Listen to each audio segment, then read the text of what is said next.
All right, the biggest, most important aha moment thing I learned from working from home.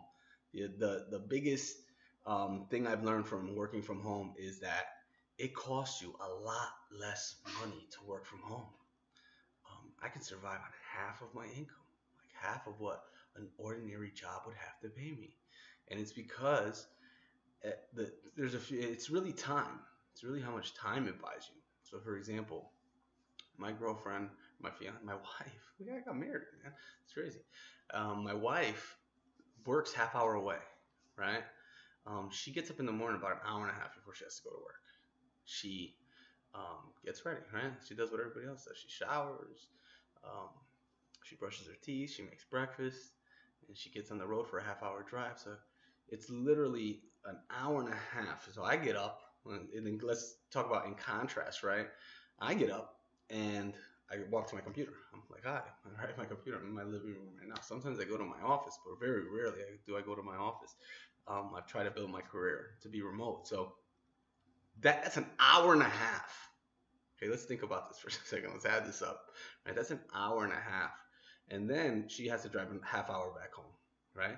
So that's 2 hours that I have on her, right? Like that, just from working remote. That's 2 hours a day, right? That's 14 hours a week. 14 hours a week. Most people work 40-hour jobs. 14 hours a week is a long time. Now, there's things you have to do in life, right? You're gonna have errands to run. And this is another aha moment I had from working from home. After I'm going on my 5th year working from home, after I graduated law school, I decided that I didn't want to be in an environment where I had to be there at a certain time. I've always had that mentality. I just executed it after law school. So what I realized is that errands for her, she has to go, and I just use her as an example. I can say anybody, my mom, my brother, most people have 9 to 5 jobs, right? They on a Saturday or Sunday, they have an errand list. They have a list of things to do. And what happens is usually it looks like grocery shopping, right? Or meeting your parents or whatever it is, right? That's their only free time to do it, either that or after 5 o'clock. What happens is after 5 o'clock. Now let's take into accountability that in the majority of people out there, the people that you're gonna run into in life in America anyway, is a 9 to 5 job, right? Which means the majority of people are not around 9 to 5. They're somewhere working, and from on the weekends or from 5 on the weekdays, these people are out and about and they're getting stuff done. They're going to Home Depot, they're going to the garden center, they're going to Walmart, they're going to the grocery store, right? So what happens is you wait longer in line to check out, and you have to drive around one extra time to find a parking spot. Say, oh, Nick, man, it's only 5 minutes, 10 minutes. No, right? It's not. It's not. It ends up being about a half hour to an hour longer for any task you have to do, regardless of what it is. So for me, I go to the grocery store on a Wednesday afternoon, nothing. I got nobody there. I'm checking in and checking out. When I have to do my laundry, we live in an apartment building, right? There's I think it's like 40 residents here, right? Out of the 40 residents, there's six laundry machines downstairs, right? Well, where do you think they're doing it? On Saturday and Sunday, that place, you can't get in there. You're walking in and out. You may be having to do one load. On a Wednesday afternoon, I take all the 4 laundry machines, right? And I do up my whole load.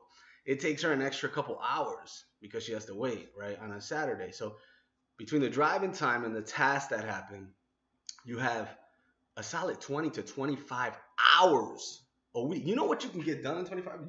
Most people work 40 hours a week. Now, this is not a pitch. I want to get that out there. This is not a pitch for you to work remote. You either want to do it or you don't.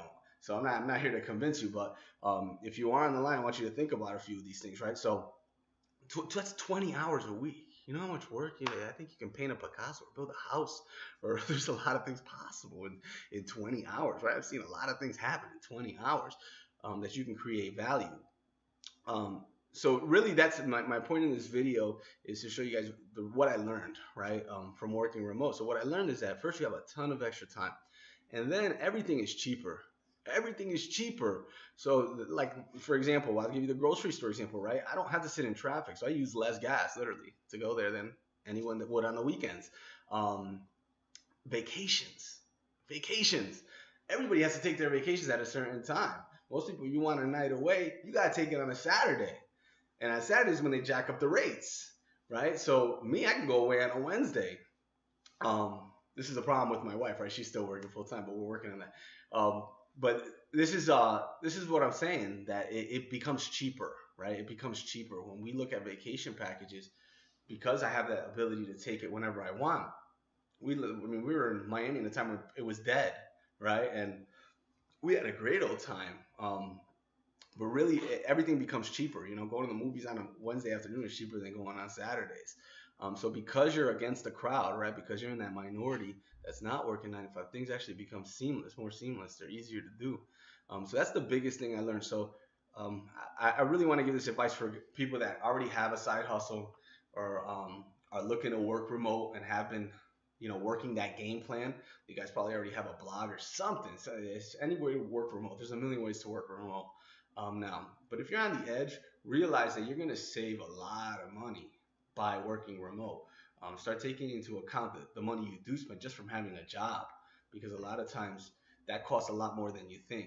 Me and my wife sat down and we started looking at what she spends to go back and forth to work, and it's almost like $10,000 a year.